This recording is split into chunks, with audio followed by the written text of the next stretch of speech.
what is this feeling of a person's lips and their tongue? Haha. And it's like, oh my god, I am too old for this. Don't you dare.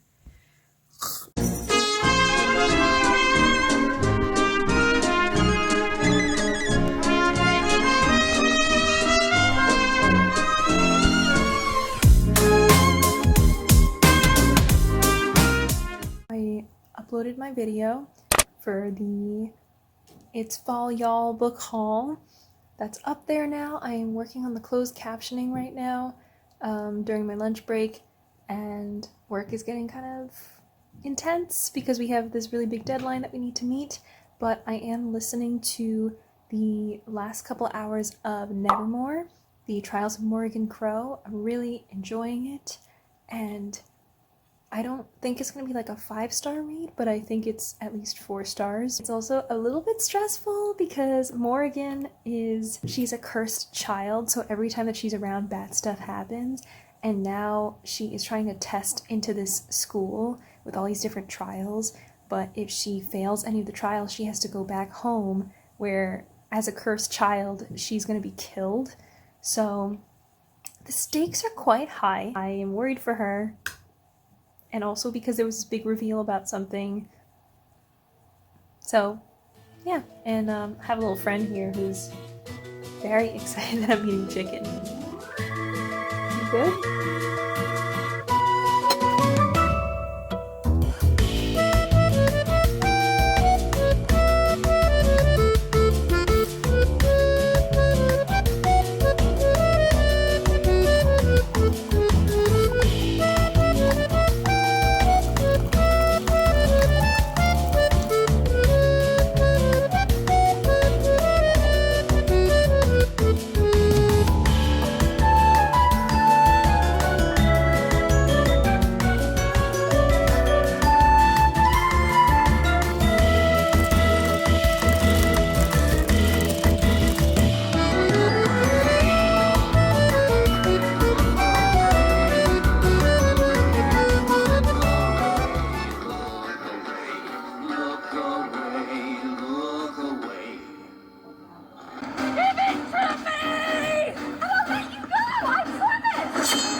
Come to mother. Hello. Isn't it wonderful when we work together?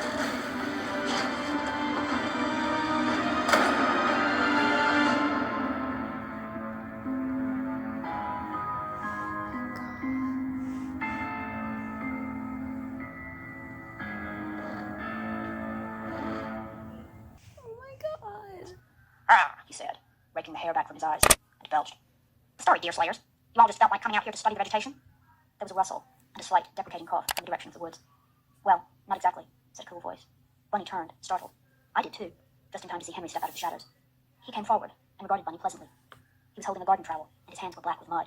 Hello, he said. This is quite a surprise. Bunny gave him a long, hard look. Jesus, he said. What you doing? Burying the dead? Henry smiled. Actually, it's very lucky you happened by. This some kind of convention? Why, yes, said Henry agreeably, after a pause. I suppose one might call it that. Do you know why I am an educator? It's because I want to make people happy. I want you to live a full and vibrant life.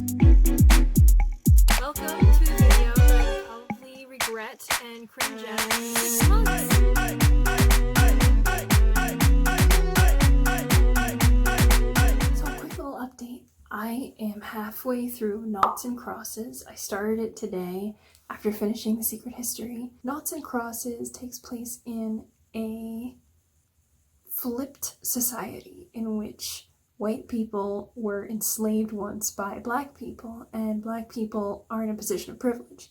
I feel like this could be potentially weaponized if you are not careful, because a topic like this I think is very interesting to examine, but I think it has to be handled very well, because otherwise it leads to people in the real world saying that reverse racism is real.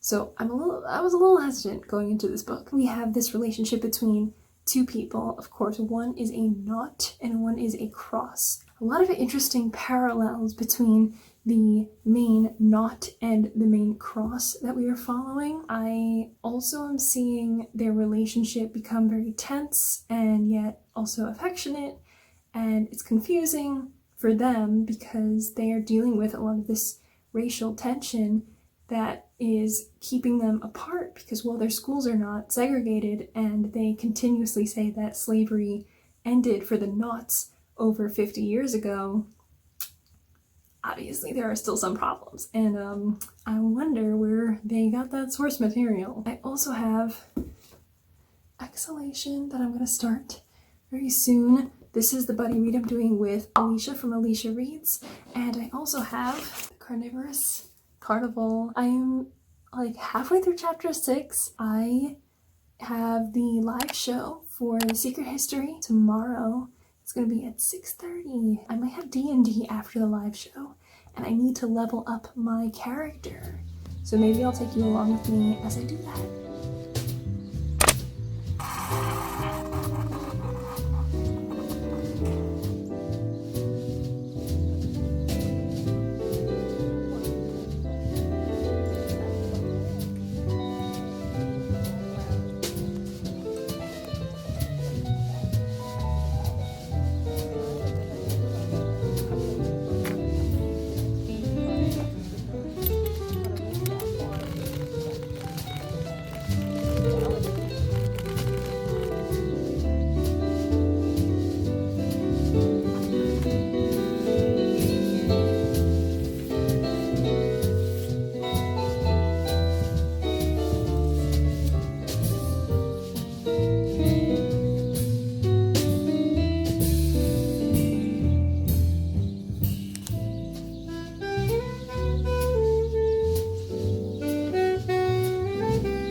Quick update. I have an hour and 40 minutes left for Knots and Crosses. It's getting to a point where like things are very high stress. Things are coming to a head. I kind of have an idea of where this might be going, but honestly I wouldn't be that surprised if it went in a totally different direction either. And it's not a bad thing. I think it's just like an interesting way that you could tell a story in which either these two people from different backgrounds come together, or if they totally fall apart. Hey, so the live show's starting in like 15 minutes or something, so I am very quickly doing my makeup. Sneak peek to the books and makeup tag. You are going to see exactly how chaotic things are. I have lived steeped in chaos for years. Took a break because of quarantine. And then the bitch is back. While I'm doing this, let me tell you about the best part of my day. Earlier today, I saw Lou always posts questions from her Curious Cat, and I was like, you know what, that looks pretty fun. Let me make a Curious Cat. So I did.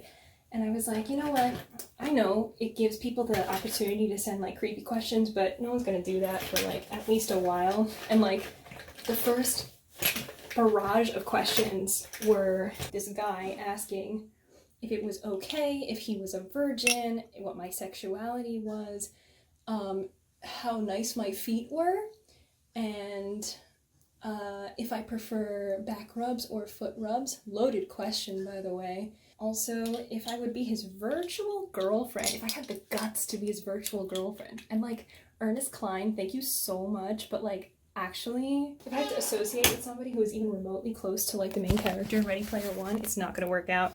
Going live. I have my book. I have my wine.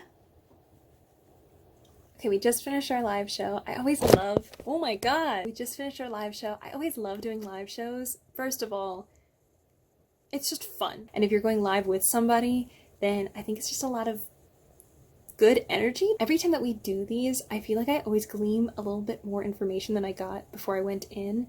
And I think that's the point. I mean, if you did a discussion and the whole point is like, oh, you're talking and then it's my turn, and ooh, my turn is next, like the John Mulaney thing, then you're never going to get anything out of the discussion. You're not having a discussion, you just want to talk. So I really appreciate hearing what everyone else has to say, and I think it also makes me think harder about what I've read and what it could mean. I said I was going to bring you with me, and I am. So right now I am leveling up my sorcerer to level 8. My character's name is Magdalena. She is fantastic. She is this 12-year-old child, which wasn't my intention, but I got cursed and I'm living with it, and actually it's a lot of fun and I like it, so it's fine. I like it because, like, you know, you walk into a bar and you try to, like, intimidate somebody, and I always forget that I'm playing a 12-year-old, so I'll be like, yeah, what do you have to say to that? And they're like, whose child is this? And I'm like, oh yeah, I'm 12. You level up your character who can do any kind of magic spell. Each time you level up, you can swap out a spell that you know for a new spell, and so sorcerers don't have a lot of spells that they get to choose from, and I have not really used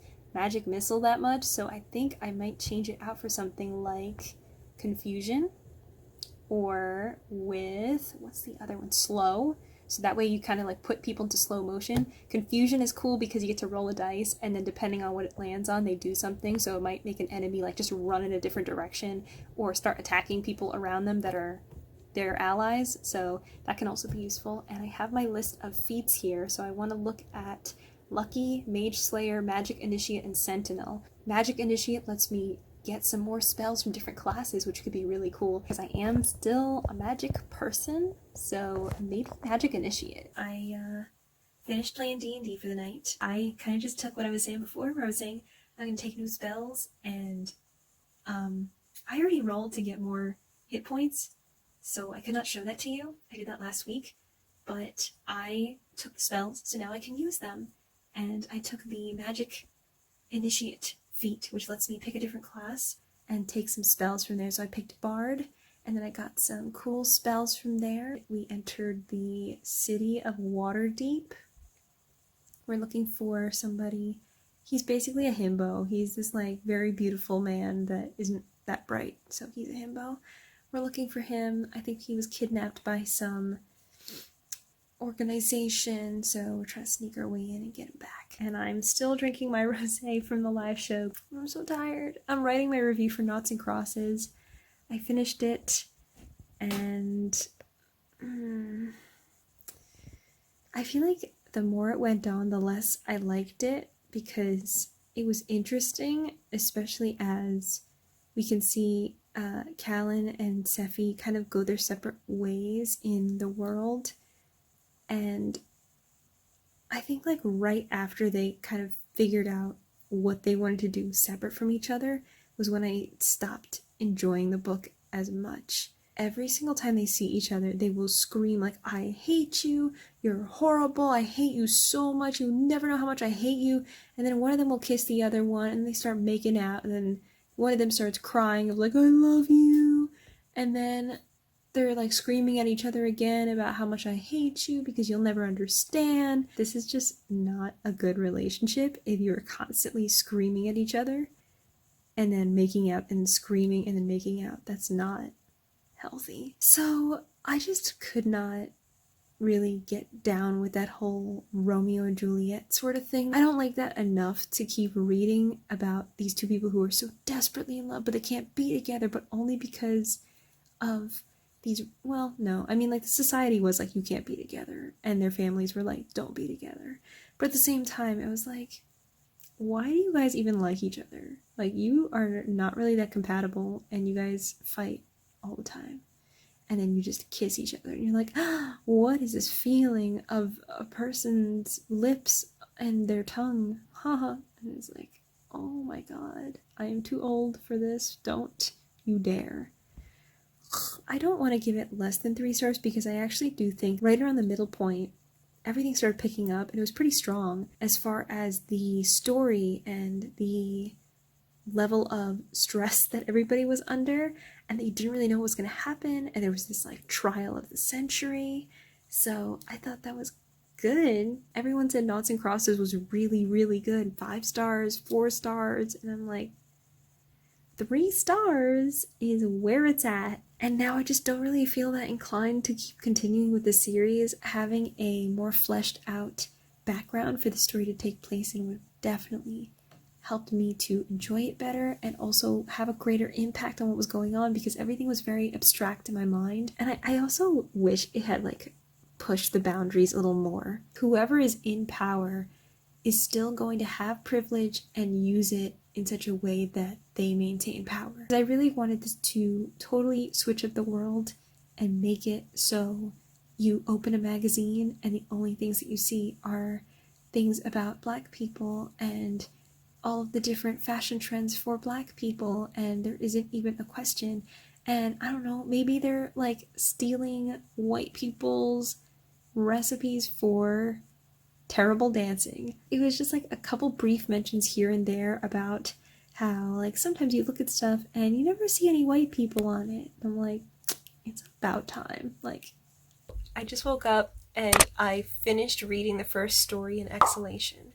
It was really good. It's kind of like Arabian Nights setting and storytelling style, where it's always like a story within a story, and I feel like that works so well with this because this is this time travel aspect. You can't change the past or the future, or you know, like you can't change something in the past so that way things are better for you in the future if it's already happened. By going back to the past, you actually see things more clearly. You don't change what happens in the future, but you may play a part in it coming to fruition the way that it did, and you begin to understand why things happen the way that they did. Also, just real quick, there are author's notes at the end of the stories, and I just wanted to also add that I thought it was really cool that Ted Chiang was basically inspired by a story just like his characters were in this particular story. And I also just, I think it's really cool that there is this theory that you could build a time machine that follows Einstein's theory of relativity, because it's a time machine, not a multiverse machine. So it's not supposed to be that you go back and you change stuff and now you come back and then everything is different. That would be in a different multiverse where you change something, like there was a specific thing that was different. And like I really love that stuff, where in the multiverse it's the idea that at every decision intersection that you make, you could have made this decision or this decision or this decision or that decision, and each one kind of splits off into its own world and its own existence, so then everything could be different. So it could be like, oh, I'm gonna eat eggs for breakfast versus, you know what, actually I'm gonna have Reese's Puffs for breakfast. So that's a multiverse now. Yeah, I feel like that's always been my only interpretation of a time machine, and I feel like it just makes sense because it's not a multiverse machine, it's a time machine, so it should be going back in time along the same timeline. It just makes sense. It just makes sense.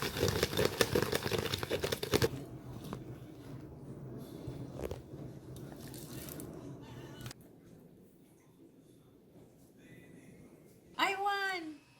How many books I gotta read? This is everything that I have read so far from my library haul video. And here is everything else that I haven't read yet. So I have the last volume of Beastars, I have a whole bunch of manga over here, and some of the other books that I had mentioned I was really excited for, and I kind of separated them out into piles of stuff that I really, really want to read, stuff I still really want to read, but it's just not as much of a priority. We are going to a little mini concert at my mom's church.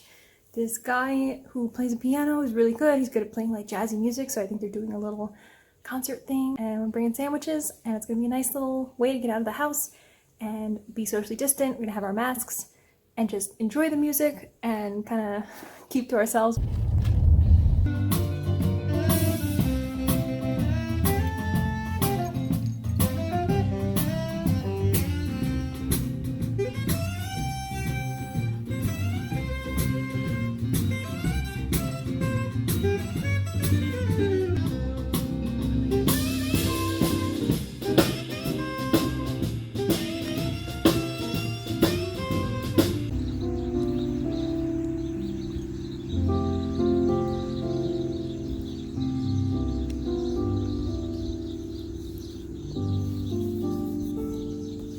You're always sorry, you're always grateful, you're always wondering what might have been. Then she walks in,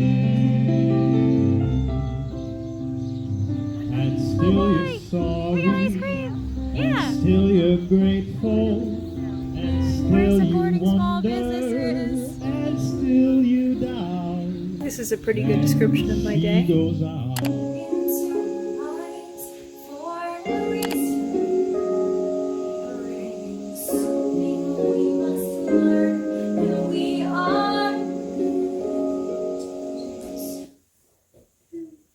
Frozen.